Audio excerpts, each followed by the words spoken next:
गांव के पास एक घना जंगल था जिसे लोग डर के कारण बहुत कम पार करते थे।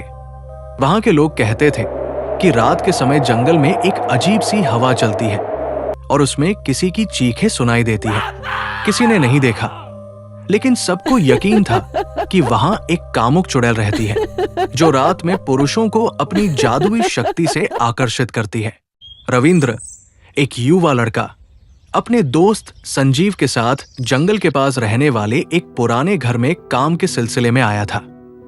संजीव को रविंद्र ने पहले ही चेतावनी दी थी कि जंगल के पास जाने से बचे, लेकिन रविंद्र की उत्सुकता ने उसे रोकने की बजाय और बढ़ा दी। एक रात रविंद्र ने संजीव से कहा, चलो हम उस घर के पास चलते हैं जहां सब कहते हैं कि चुड़ैल रहती है। तुम पागल हो गए हो क्या? रविंद्र, संजीव ने डरते हुए कहा। वहां क्या है, तुम जानते हो?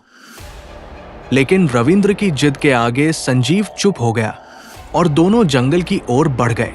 जंगल की सर्द हवा में जैसे ही वे अंदर गए, उनके दिल की धड़कन तेज हो गई। पेड़ों की शाखाओं के बीच से अजीब सी आवाजें आ रही थी। संजीव डर से कांपते हुए बोला, मुझे लगता है हमें वापस लौट जाना चाहिए, यह जगह सही नहीं लगती। लेकिन रविंद्र ने उसे चुप करवा दिया। थोड़ी देर में उन्होंने देखा कि एक हल्की सी रोशनी जंगल के बीच में एक पुरानी झोपड़ी से निकल रही थी। रविंद्र ने कहा, क्या यह वह घर है? और दोनों ने आगे बढ़ने का निर्णय लिया। घर तक पहुंचते ही अचानक रविंद्र को एक आवाज सुनाई दी, तुम यहाँ क्यों आए हो? तुम दोनों को जान से मार डालूंगी। दोनों की आंखों में डर साफ दिखने लगा, लेकिन रविंद्र की जिज्ञासा ने उसे रुकने नहीं दिया। जैसे ही वे झोपड़ी के पास पहुंचे, अंदर से एक रूपवती महिला की आवाज आई, तुम दोनों को मैं अपना शिकार बनाऊंगी। अचानक जंगल में एक सर्दी और अंधेरा फैल गया। तभी एक हसीन महिला जो चमकते हुए सफेद कपड़े पहने हुए थी, सामने आई। उसकी आंखें लाल और उसकी मुस्कान डरावनी थी। ये वही चुड़ैल थी जो लोगों को अपनी ओर खींच लेती थी। रविंद्र ने डरते हुए पूछा, तुम कौन हो? महिला ने जवाब दिया, मैं हूँ कामुक चुड़ैल। तुम दोनों मेरी जादुई शक्ति से मुक्त नहीं हो सकते। फिर वह अपने जादू से रविंद्र और संजीव को अपनी ओर आकर्षित करने लगी। उसकी आवाज मादक और सम्मोहक थी, जिससे दोनों पागल से हो गए थे। जैसे ही रविंद्र को अपनी स्थिति का एहसास हुआ, उसे याद आया कि उसके दादा ने उसे एक कहानी सुनाई थी जिसमें चुड़ैल के जादू को तोड़ने के लिए प्रेम और आत्मविश्वास की आवश्यकता होती थी। रविंद्र ने अपने अंदर के डर को खत्म करने की कोशिश की।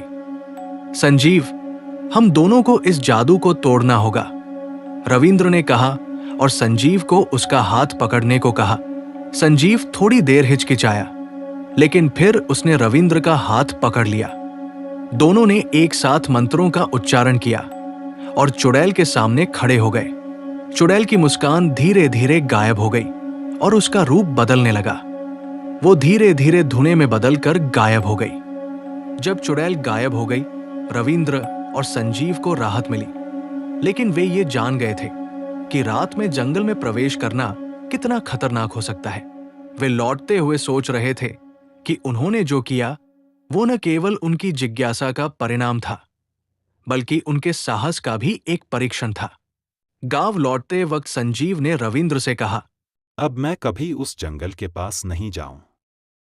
मुझे भी नहीं। रविंद्र ने हंसते हुए कहा, लेकिन हम दोनों ने जिस साहस का परिचय दिया वो हमें कभी नहीं भूलना चाहिए।